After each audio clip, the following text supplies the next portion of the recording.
Patient को ही मार दिया गया है, क्योंकि जब हम यहाँ पर हम लोग आए पेशेंट होश में ही नहीं है। उसके बाद बोला कि आईसीयू में भर्ती करना पड़ेगा। हम बोले चार्ज वगैरह क्या लगता है सर बता दीजिए, हम गरीब आदमी कहाँ से करेंगे। और उसके बाद फिर बोला कि ऐसे बोला हमको कि 12,000 रुपये आपको लगेगा, मैक्सिमम खर्च लगेगा आपको। बोले कि ठीक है। फर्स्ट डे में से हम कराए थे 14 को रात में कराए थे 10 बजे रात में।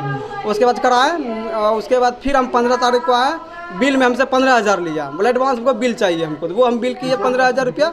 और उसके बाद फिर हम आए 15 तारीख को, फिर दिया हमको 23,000 का बिल दिया हमको। बोला कि नॉर्मल चल रहा है, जो 23,000 का बिल दिया। हम बोले कि क्या चीज़ का ले रहा है, 12,000 बोल करके हम 23,000, फिर हम वो भी हमसे हमारी माँ बच जाएगी उस। हाँ माँ फिर अभी क्या हुआ कि जैसे रात में हम लोग देख करके गए 9 बजे रात में, बोला हम मिल कर गए हम अपनी मम्मी से।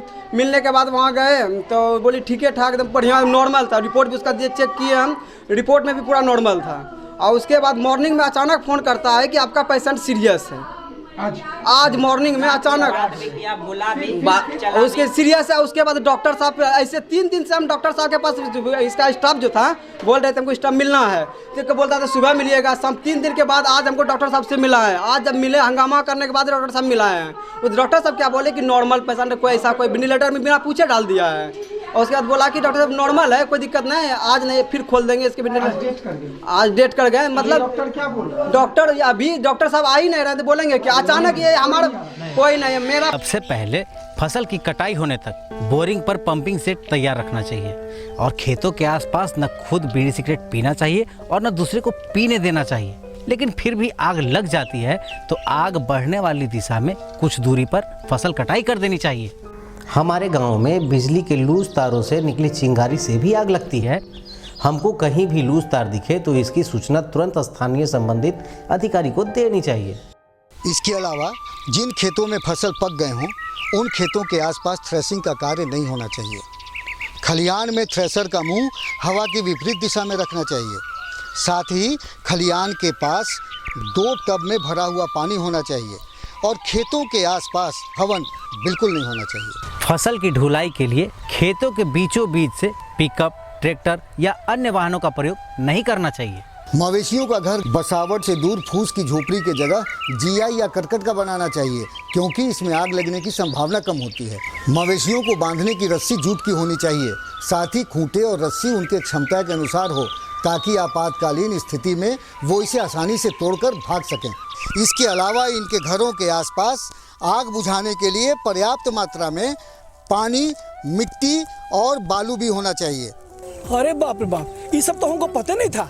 अगर हम लोग थोड़ा सा भी ध्यान दें तो इस अगलगी को हम लोग रोक सकते हैं और अपने खून पसीने से उगाई हुई फसल को बर्बाद होने से बचा सकते हैं।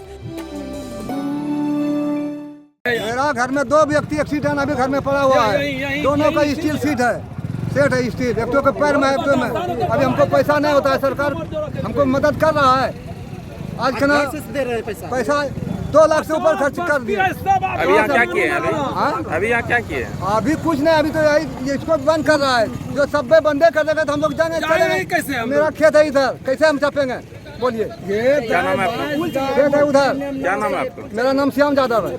BCA 6 सेमेस्टर के स्टूडेंट हैं और सर हम लोगों का सर सेमेस्टर 2 और उसका रिजल्ट अभी तक नहीं दिया है, जिसके कारण हम लोग फॉर्म नहीं भर पा रहे हैं सर। 2 भी है, 3 भी है और 1 भी है, 4 भी है।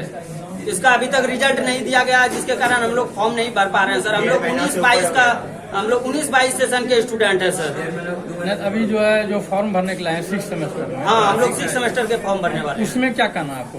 सर हम लोग को कहना यही है कि सर वो लोग सेमेस्टर 1, 2, 3 और 4 का रिजल्ट दे दे, हम लोग फॉर्म भर लेंगे अपना। और नहीं तो हम लोग को फॉर्म भरने दिया जाए। यहाँ के प्रमोटेड जो है वाले को फॉर्म जो है रेगुलेशन के हिसाब से नहीं भरने दिया जा रहा है। नहीं सर, विश्वविद्यालय का आदेश है। तो इसमें आप क्या? इससे पहले तो भरने दिया गया था ना सर। हम लोग के जो सीनियर थे उसको भरने दिया गया था, सेम यही रूल था सर। वो लोग भी प्रमोटेड था, वो लोग को भी फॉर्म भरने दिया गया है। पिछले बार तो पहले कौन कोरोना काल का समय था सर, उससे पहले भी तो भरने दिया गया है। आज सर यहाँ नहीं हो रहा है, उससे पहले सर उसको दिया गया है फॉर्म। 2017 वाला सेशन का जो था स्टूडेंट उसको फॉर्म भरने दिया गया है सर। 2016 सेशन का स्टूडेंट जो है उसको फॉर्म भरने दिया गया है सर। सिर्फ 2018 में कोरोना नहीं आया है सर, पहले भी फॉर्म भरने दिया गया है। नाम बताइए। नाम मेरा दीपक कुमार हुआ सर, किस कॉलेज से? पटवारी कॉलेज से है सर। क्या कुछ हुआ, क्या हुआ? मेरा नाम सतीश हुआ, जो एक्सपायर की वो मेरी बड़ी मम्मी है। एक्चुअली हुआ क्या था, इनको पथरी हुआ था पहले, ठीक है, पेट में दर्द हुआ था। तो 5 दिन पहले हम लोग यहाँ पे एडमिट करवाए थे। 8 तारीख में सात को रात को एडमिट करवाए थे। 8 तारीख में एडमिट करवाया गया था तो सर के पास। हॉस्पिटल का नाम क्या? मृत्युंजय सर। जॉन्डिस निकला था हल्का सा, बट उसके बाद ऑपरेशन कर दिया गया, ठीक है। उनके बाद डिस्चार्ज हो गया 5 दिन के बाद। अच्छा, सब चीज़ ठीक था, सब नॉर्मल थी। घर गई, फिर पेट में दर्द उठ गया। तो जब यहाँ वापस आया, चेकअप फिर से हुआ तो बोला कि इसको हेपेटाइटिस है। हेपेटाइटिस हो गया, जो बहुत बड़ा रोग है।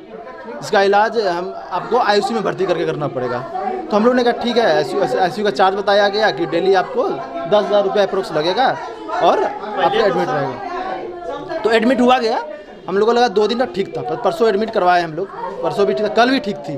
तो शाम को क्या हुआ, उसको टॉर्चर किया गया है। तो क्या टॉर्चर किया गया है, उसको बोला गया है कि तुम न अपने बेटा सबको बोल दो कि मार देगा, यहाँ सब बदमाश लग गया है। और वो बोली ही बात, अपने बेटी को बोली ही बात कि तो सब जो यहाँ से मार दे। टॉर्चर भी करता था, जैसे हमारा भाई और मेरी बहन रहती थी यहाँ। जैसे कि ये जाता था, मैं जरा भाई हुआ तो हम लोग जाते थे मिलने के लिए। तो वहाँ जो स्टाफ है, उसका नाम क्या, नवीन नाम है, क्या नाम है स्टाफ का, नवीन, वो मिलने अभी क्या हुआ? भागलपुर तिलका मांझी भागलपुर विश्वविद्यालय, तिलका मांझी भागलपुर विश्वविद्यालय भागलपुर में दीक्षांत समारोह की तैयारी पूरे जोर शोर से है। और 26 तारीख को महामहिम के द्वारा हम लोग को कार्यक्रम तय किया गया है, महामहिम सचिवालय के द्वारा। और हम लोग जोर शोर से लगे हुए हैं। करीब करीब हम लोग 200 गोल्ड मेडल बांटने की तैयारी में है, दिया जाएगा महामहिम के हाथों के द्वारा। और जितने भी लोग अप्लाई किए हैं, करीब करीब 1900 के करीब अप्लाई किए हैं, उन लोगों को भी डिग्री मिल दी जाएगी। और रही बात तैयारी की, तो हम लोग बहुत दिन से लगे हुए हैं और अभी जोर शोर से सारी तैयारियां चल रही हैं। पंडाल वगैरह का पूरा प्रिपरेशन हो रहा है। सब समय पर सभी जगहों पर निगरानी की जा रही है और तैयारी चल रही है। प्रशासन की ओर से हम लोग को सहयोग मिला कि एक दिन हम लोग प्रशासन के साथ बैठक किए हैं। विशेष साहब माननीय कुलपति महोदय, उसमें एसएसपी, डीआईजी साहब, एसडीओ साहब, ये सब लोग आए हुए थे, जीवन साहब। तो उन लोगों के द्वारा पूरा सहयोग मिल रहा है। जहाँ जहाँ महामहिम का काफिला गुजरेगा वहाँ पूरा साफ सफाई वगैरह किया जा रहा है। इंक्रोचमेंट को भी हटा दिया गया है और रोड रिपेयरिंग का काम चल रहा है। सुरक्षा की चौक चौबंद व्यवस्था की गई है, चारों तरफ सुरक्षा की व्यवस्था की गई है। साफ सफाई जोरों पर चल रही है। नगर निगम का भी ये यहाँ का जो भागलपुर का है उसका भी हम लोगों को बहुत सहयोग मिल रहा है। सारे पदाधिकारी सहयोग कर रहे हैं इस कार्यक्रम में। इसलिए कुल कितने डिग्रियों सर, कुल कितने छात्रों को डिग्री बांटी जाएगी यहाँ? करीब 1900 के करीब छात्रों को या छात्राओं को डिग्रियाँ दी जाएगी। और 46वीं में जो अप्लाई कर चुके हैं